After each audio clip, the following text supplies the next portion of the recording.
Olá, todo mundo!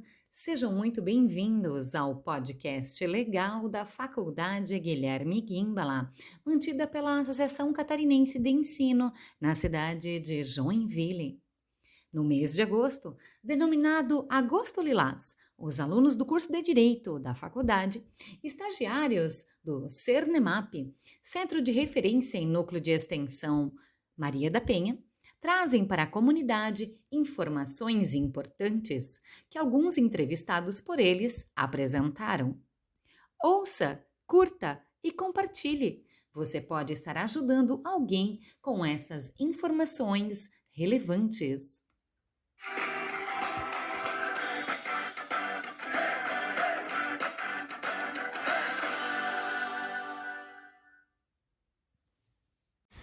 Boa tarde! Neste segundo episódio de hoje do podcast, nós estaremos com a Juliana Medeiros, a psicóloga aqui da DPCAM. Hoje vamos ter um bate-papo com ela para verificar como que é a forma de atendimento com as vítimas, quais são os casos que ela mais se sentiu tocada, o que levou ela a esse momento, né? Boa tarde, Juliana, tudo bom? Boa tarde, tudo bem. Estamos aqui com o Gustavo também. Boa tarde, Evelyn. Boa tarde, doutora Juliana Medeiros. É um prazer estar aqui com vocês duas conversando sobre esse tema importantíssimo, né? Em mais um episódio do nosso podcast. Primeiramente, eu gostaria de perguntar para a doutora qual foi a sua principal inspiração para começar a utilizar a psicologia no atendimento e principalmente no acolhimento às vítimas em geral da violência doméstica, né?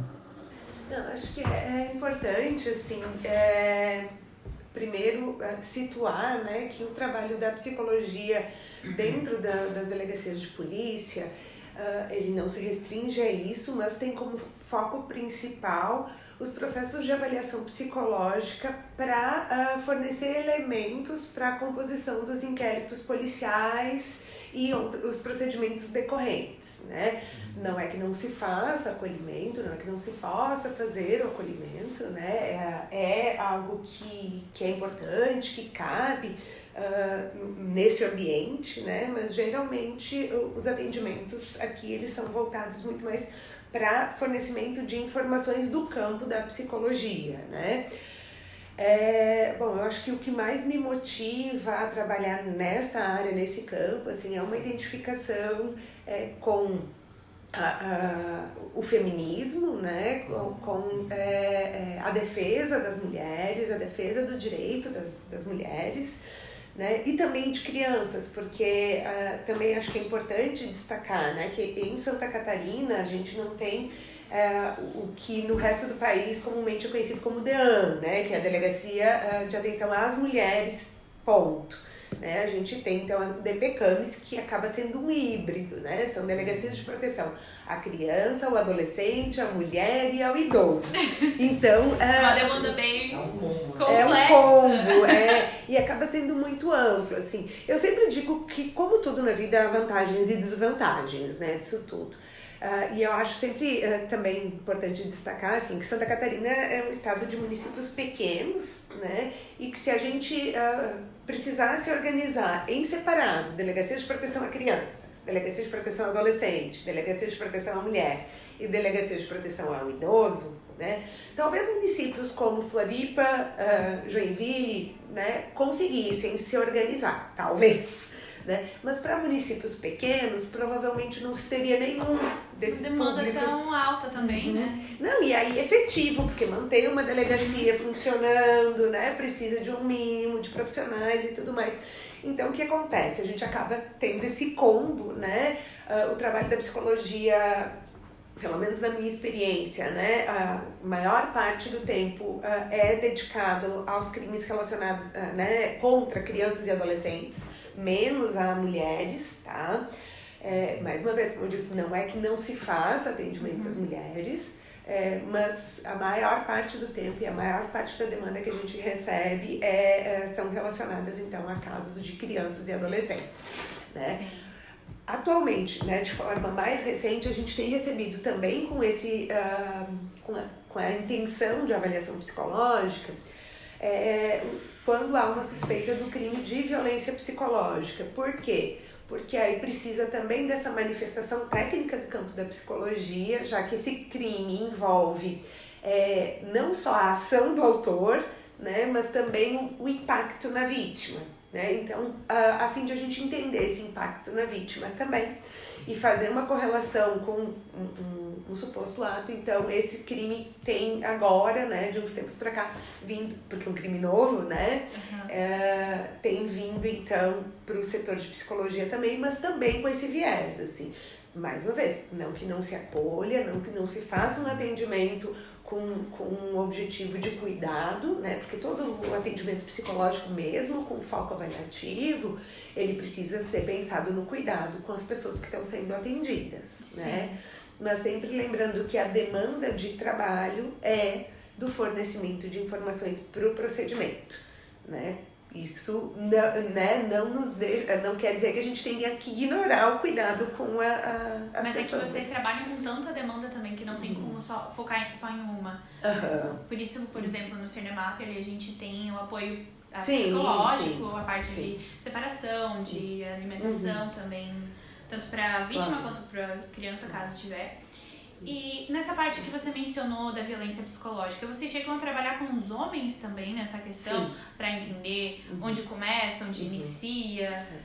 Como a gente, né, aí eu não posso falar por todas as psicólogas da Polícia Civil, mas posso falar por mim e um tanto pela Cristina, que é minha colega aqui de Joinville, que agora está em férias, né? A gente troca muito figurinha, assim, né? A gente tem uma compreensão de que o fenômeno da violência ele é multifacetado, né? A gente não tem como observar e fazer uma avaliação de um fenômeno tão complexo a partir do discurso de um único envolvido, né? E aí nesse caso seriam das vítimas, né? Quando se tem esse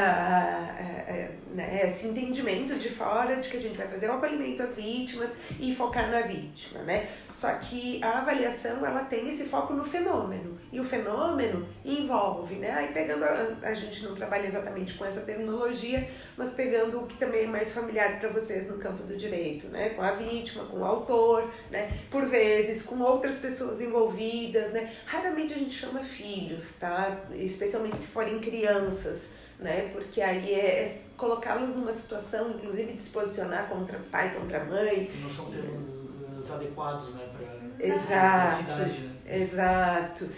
Mas aí, por vezes, né, precisam ser chamados, sei lá, colegas de trabalho, né, ou vizinho, ou um outro adulto que mora com o casal, né, por aí vai. Às vezes a gente também vai para a rede de atendimento, porque às vezes essa família já teve um atendimento no CREAS, por exemplo, ou essa mulher está em acompanhamento psicoterapêutico com uma psicóloga né, particular, e aí por vezes se faz discussão de caso também. Então a ideia é de olhar para o fenômeno da forma mais ampliada possível, né, dentro do que está também no nosso alcance, e aí a partir, né, eu brinco que é montar um grande quebra-cabeça, que certamente vão ficar faltando algumas peças, mas tentar ao máximo, né, juntar informações desse tipo para a gente poder fazer esse entendimento, essa compreensão de eventuais impactos de relação com aquela situação vivenciada, né, com aquele relacionamento de alguma maneira, para daí poder, pela via do laudo psicológico, né, fornecer essas informações, né? E eventualmente, claro, fazer encaminhamentos, porque uma vez que a gente está com a pessoa aqui, né, e identifica a demanda quando ela não está com nenhum tipo de suporte, também é nossa obrigação fazer os devidos encaminhamentos. Imagina. Dentro desse ciclo, dessa situação, vivência do dia a dia, você já encontrou algum padrão entre, digamos, como você disse, a vítima e o autor? Eu ia falar as partes relacionadas, mas... Então, assim, é muito difícil de a gente falar em padrão, né? E eu parto do princípio nos meus processos avaliativos justamente de tentar fugir do padrão, né? Porque quando a gente vai tentando enquadrar, a gente até consegue, né? Só que aí a gente acaba deixando escapar o que é mais importante, que é a subjetividade das pessoas envolvidas e as intersubjetividades de cada caso, né? Então, de fato, assim, eu tento sempre buscar o oposto, né? Tentar ver o que é daquela história, né? Daquele convívio, e por isso é tão importante ampliar. Imagina, né? Fica mais fácil de também ver às vezes o que gerou aqui, o que transformou aqui. E as nuances de cada caso. É claro que assim, se a gente for buscar, acho que a grande raiz comum, né, de todos esses casos, que, especialmente na violência psicológica, que às vezes ela não é nem percebida como tal durante muito tempo, às vezes anos, né, e tudo mais, diferente da violência física, que fica muito explícita, né, já desde o começo. Mas aqui a gente tem como base cultural o patriarcado, o machismo, né? E acaba sendo aceitável que dentro de relacionamentos alguns comportamentos sejam, né, aceitáveis, normalizados e tudo mais. Então, assim, se fosse para dizer algo que eu entendo que está como pano de fundo, e aí não só dentro dessas relações violentas, mas é algo que é da cultura, né? Que é muito mais amplo e que não é justificativo, evidentemente, para nenhum tipo de violência. Mas que é uma batalha que vai ter que ser lutada desde a raiz. Ele tirar, arrancar, e é muito difícil. É uma construção na história, alterar a história, na verdade. Sim. Então é bem difícil, e são como profissionais como a doutora, como o delegado Eduardo, e como entre outros, que lutam pela causa feminina, do feminismo, que a gente consegue estar mudando a rota, digamos assim, das coisas. E doutora, continuando nessa linha, quais são os principais desafios que a doutora enfrenta no dia a dia desses acolhimentos? Vamos chamar de doutora. Imagina. Bom, desafios, na verdade, são muitos, né? A gente precisa considerar, como em qualquer política pública, a gente tem uma limitação, não só, né, de quantidade de profissionais, e aí não estou me restringindo à Joinville, não estou me restringindo à Polícia Civil, né?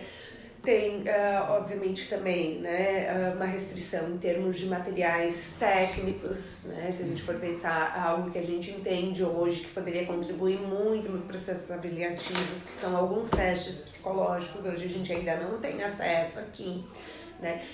Não é o principal recurso dentro do processo de avaliação psicológica, mas é um recurso que poderia estar contribuindo bastante em alguns casos, e a gente não tem acesso a todo o material que a gente gostaria, né?